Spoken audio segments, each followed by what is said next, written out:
Hai guys, salam dari Itali. Di video hari ini saya mau membahas mengenai olahraga yang paling ngetop di dunia, yaitu sepak bola. Terutama kompetisi sepak bola di Italia, yaitu Serie A. Mulai dari jadwal pertandingannya, klub-klub apa aja, kemudian juga sistem pertandingannya, profil klub yang paling ngetopnya apa aja guys. Dan yang menariknya ada loh bintang baru dari AC Milan keturunan Indonesia loh guys yang bermain di kompetisi Serie A. Yuk ikutin terus videonya.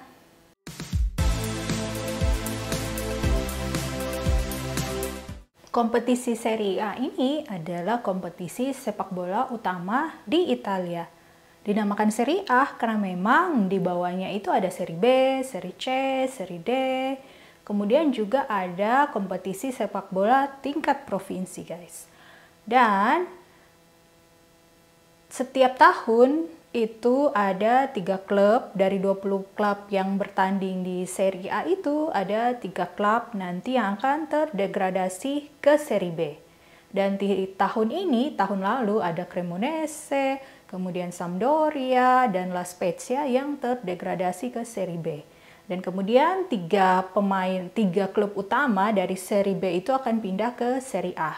Dan tahun ini ada Frosinone, ada Cagliari, kemudian ada Genoa yang pindah ke klub Serie A. Dan sistem pertandingannya itu guys, ada 20 klub itu akan bertanding, totalnya itu 38 pertandingan. Dan dibagi dengan 2 sistem. Untuk periode pertama atau putaran pertama ada 19 pertandingan dan antar klub itu akan bertanding. Satunya akan menjadi tuan rumah dan kemudian pada putaran kedua tim lawan yang sebelumnya tandang akan menjadi tuan rumah. Jadi semua totalnya 38 pertandingan. Dan sudah dimulai dari 19 Agustus yang lalu sampai dengan Mei tahun depan. Dia bertanding 38 pertandingan. Dan untuk tahun ini itu yang menjadi juara tahun 2023 itu atau musim kompetisi yang lalu itu adalah Napoli. Setelah 30 tahun guys, tidak menjadi juara. Terakhir itu pada tahun 1990. 33 tahun yang lalu. Itu bersama legendaris pesepak bola legendaris banget di dunia guys. Dari Argentina, siapa lagi kalau bukan Diego Armando Maradona. Maradona itu menang Napoli tahun 1990. 2 kali sih. Begitu juga tahun 1987. Baru tahun ini Napoli bisa menang Serie A. Setelah 33 tahun dan itu memang pestanya gede-gedean banget guys. Dan juga Serie A kompetisinya itu memang sudah mulai lebih ketat tahun ini. Beberapa tahun terakhir ini. Tahun lalu sebelum Napoli tahun 2022 yang menang adalah AC Milan. 2021 yang menang adalah Inter Milan. Tapi tahun-tahun sebelumnya itu rajanya adalah Juventus yang 9 kali menang dari tahun 2012 sampai 2020 dan memang merajai banget Juventus di Serie A waktu itu. Dan untuk tahun ini yang berpotensi menang itu adalah Juventus lagi karena tahun lalu Juventus itu peringkatnya itu agak rendah. Tidak masuk ke kompetisi semacam Champion, Liga Eropa, dan juga Conference, tiga trofi utama di Eropa. Jadi mereka diunggulkan karena mereka fokusnya itu ke Serie A. Dan untuk tahun ini, pemain-pemain tetap aja untuk klub-klub utama, 4 klub besar untuk Serie A itu ada 4, yaitu AC Milan, kemudian Inter Milan, Juventus, dan Napoli. Dan ini memang keempat ini yang punya peluang besar guys untuk menjadi juara di kompetisi Serie A. Di bawahnya itu ada lagi kayak Lazio, ada AS Roma, ada Fiorentina, ada Atalanta. dan klub-klub kecil lainnya yang bertahan untuk zona degradasi seperti itu.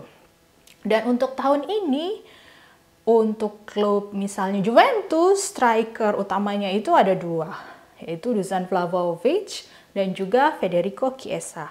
Kemudian untuk Inter Milan ada Lautaro Martinez, kemudian Marcus Thuram. Marcus Thuram ini anak dari pesepak bola yang ngetop tahun 90-an. Dia itu mainnya di Juventus, yaitu Lilian Thuram. Mungkin teman-teman tahu gitu.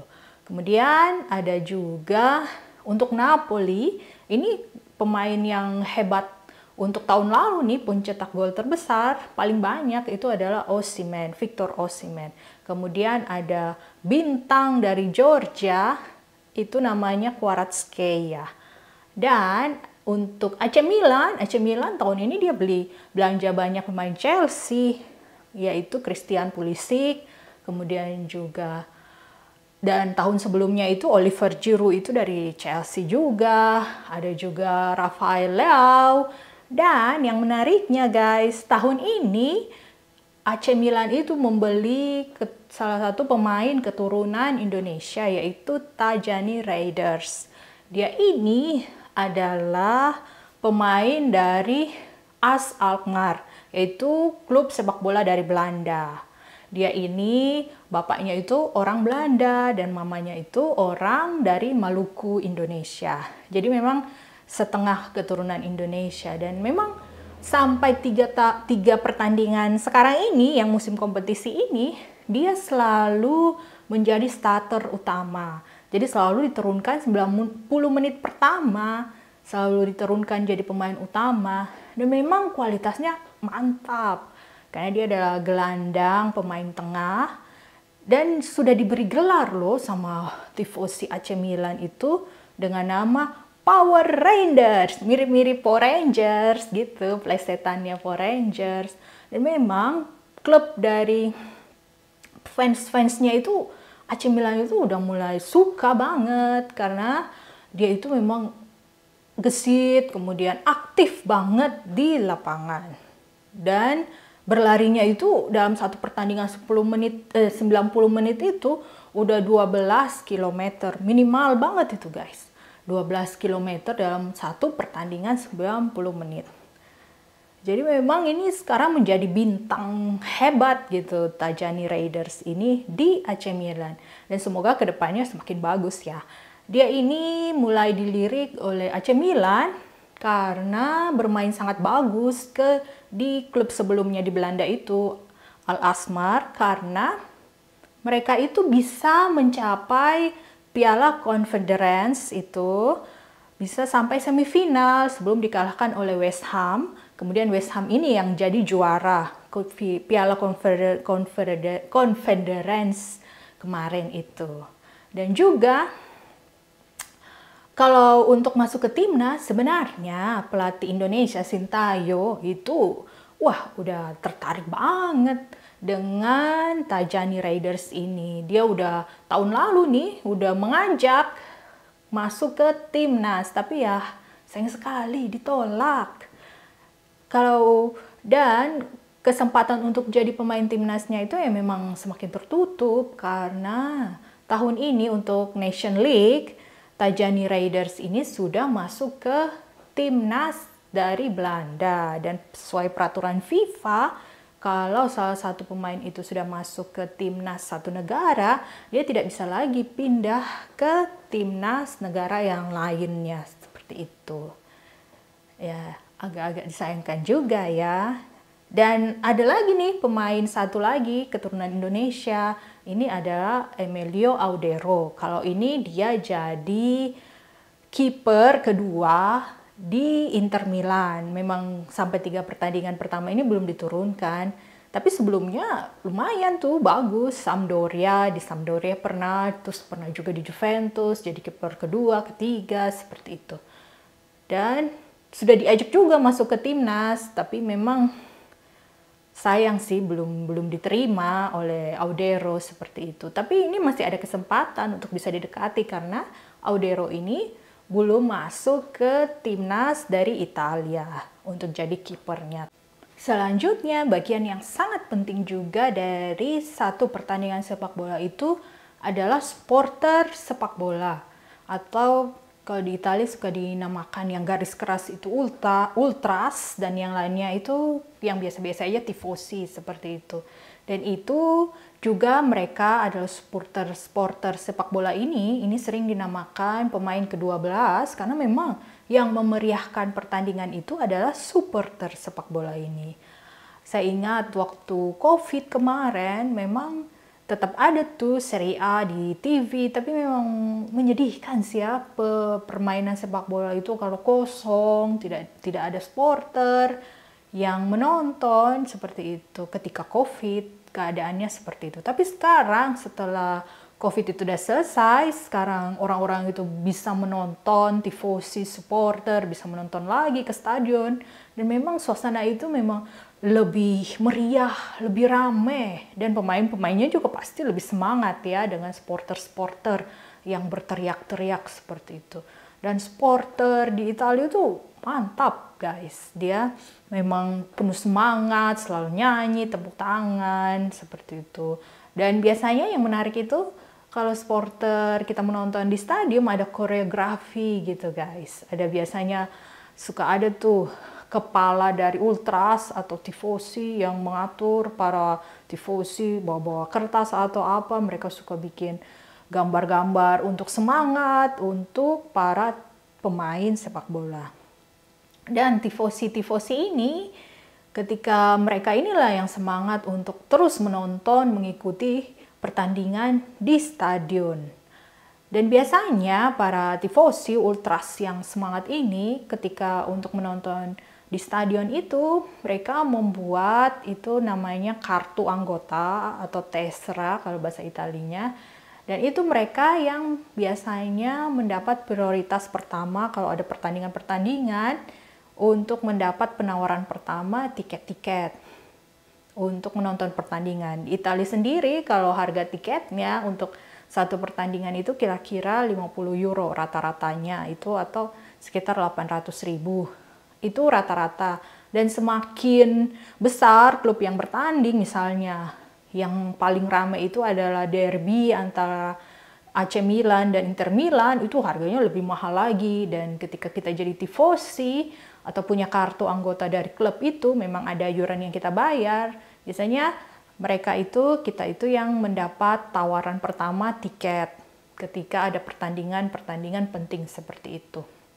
Dan juga kalau memang ada cara lain nih kalau kita menonton sepak bola kalau nggak bisa di stadion. Jadi di Italia itu ada untuk kompetisi Serie A itu dia untuk menonton secara langsung lewat TV itu lewat yang namanya DAZN. Ini mirip-mirip kalau Indonesia video. Itu tiap bulan kita bayar, kita lewat internet, itu kira-kira 30 euro kalau kita bayarnya itu sekaligus 1 tahun. Tetapi kalau mau bayar per bulan itu 40 euro. 30 euro itu kira-kira 500.000 per bulan untuk menonton sepak bola. Dan kami di rumah sih seringnya nonton lewat DAZN ini. Dan itu salah satu kegiatan setiap Jumat, Sabtu, atau Minggu, itu pasti ada pertandingan sepak bola. Dan kalau nggak ada pertandingan ya rasanya sepi sih ya. Karena yang suka nonton bola kayak gitu. Dan ada cara lain nih yang gratis guys, yaitu lewat radio. Jadi di Italia itu ada tuh namanya untuk broadcasting pemerintah, itu namanya RAI. Dan kita dengerin tuh ada komentator tuh yang sampai teriak-teriak tuh kalau ada gol kayak gitu. Nah itu gratis guys lewat dengar dengan radio. Jadi setiap pertandingan itu suka ada kita bisa dengar di radio. Dan memang di Italia itu yang namanya sepak bola itu memang sesuatu yang penting banget. Namanya tifosi atau kegemaran kepada satu klub bola itu diturunkan dari mulai kakek nenek mau ke bapak ke anak. Jadi kalau teman-teman atau guys lihat di TV sering disorot anak-anak ya memang gitu. Sama juga mungkin ya dengan di Indonesia kegemaran kepada sepak bola itu tetap diturunkan ke anak-anak. Dan walaupun memang sekarang pamor dari Serie A itu menurun ya, Tidak sama dengan tahun 90-an atau 2000-an, itu memang rajanya semua pemain ngetop-ngetop dunia itu datangnya ke Serie A kayak gitu. Ya memang sekarang agak kalah dengan seri atau Premier League di Inggris kayak gitu. Tapi ya semoga kedepannya Serie A itu bangkit lagi guys. Terima kasih guys sudah menonton video saya hari ini. Sampai bertemu lagi di video selanjutnya. Ciao!